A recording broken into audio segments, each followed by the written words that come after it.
Que faisait Pierre lorsque le Seigneur l'a appelé? Il est dit à son sujet qu'il jetait le filet dans la mer avec André, son frère. Et Jean, que faisait-il? Il était dans une barque, réparant les filets. Nous avons, par ceux qui les occupaient lorsqu'ils ont été appelés par le Seigneur, la préfiguration de l'œuvre respective qui leur avait été dévolue par le Seigneur. Par exemple, quand Pierre fut appelé, il jetait le filet. Plus tard, son ministère avait aussi consisté à jeter le filet pour pêcher des hommes.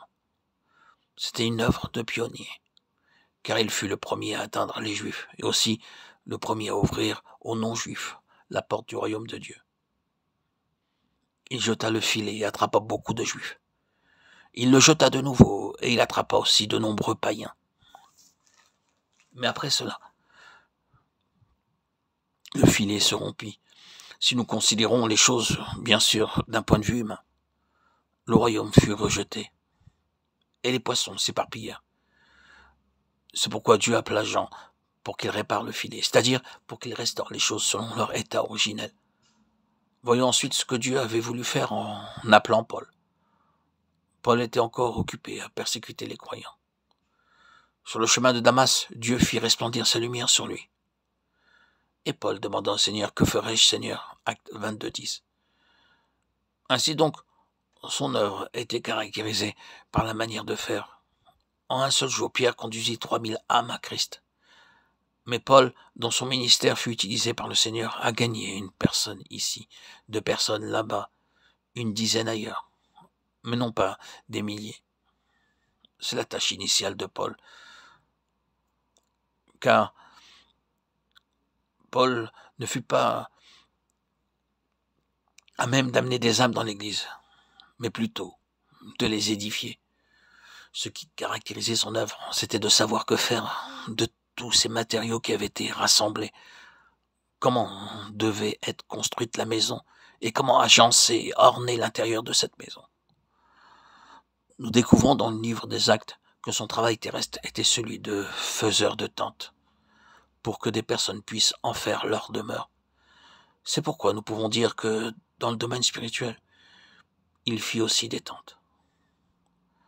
Paul fut utilisé par le Seigneur pour donner à la grande nappe de la vision de Pierre, acte 10, 11, la forme habitable d'une tente.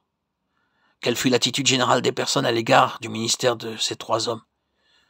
Hélas, elle fut très mauvaise, et nous ne pouvons que nous attrister en voyant une telle attitude.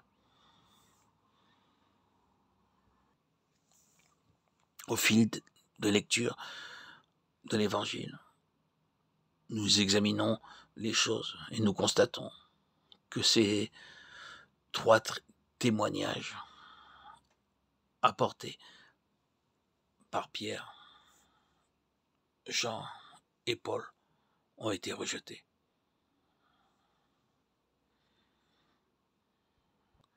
La lettre aux Philippiens fut aussi écrite à cette même époque. Et que nous rappelle-t-elle? Tous cherchent leur propre intérêt. Philippiens 2, 21. Le résultat de tout cela fut que lorsque Paul et Pierre moururent, l'Église, d'un point de vue humain, était en déclin spirituel. Sa situation était comparable à celle décrite dans le chapitre 2 et 3 de l'Apocalypse. Les gens avaient rejeté leur témoignage. Ce qu'ils faisaient leur semblait plus important, qu'ils délaissaient les intérêts du Seigneur. Réclamons à Dieu qu'il nous fasse grâce afin de revenir à la pleine signification du ministère de Jean, de Paul et de Pierre. Autrement, tout sera vain. Cela ne signifie pas que les ministères de Pierre, de Jean et de Paul ne soient plus nécessaires, mais cela veut dire que l'urgent besoin aujourd'hui ne réside pas dans ce qui est extérieur, bien au contraire. Il doit d'abord y avoir des réalités intérieures, et alors seulement les choses externes pourront être recouvrées. Reconnaissons que le filet est percé, que les poissons font défaut, et que le Seigneur fait appel au ministère de Jean pour réparer le filet. Reconnaissons que cette restauration, ce n'est pas une chose nouvelle de plus, ni une nouvelle découverte, mais qu'elle est simplement ce qui était à l'origine depuis le véritable commencement.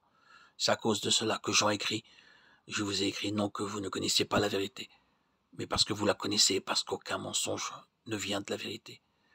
1 Jean 2, 21. C'est-à-dire que le problème ne réside pas dans le manque de connaissance, mais dans le fait que la connaissance a été oubliée. L'urgent besoin à cette heure, c'est que le peuple de Dieu revienne au Seigneur pour avoir la vie et la puissance spirituelle afin de vaincre le monde et l'ennemi. C'est une grande réalité spirituelle, et elle doit être d'abord saisie avant de pouvoir revenir au témoignage de Paul et de Pierre. Si nous ne retournons pas premièrement à Jean, nous ne pourrons pas retourner à Paul et à Pierre. Permettez-moi de redire que le filet est déjà percé, et s'il en est ainsi, comment pourrions-nous attraper des poissons?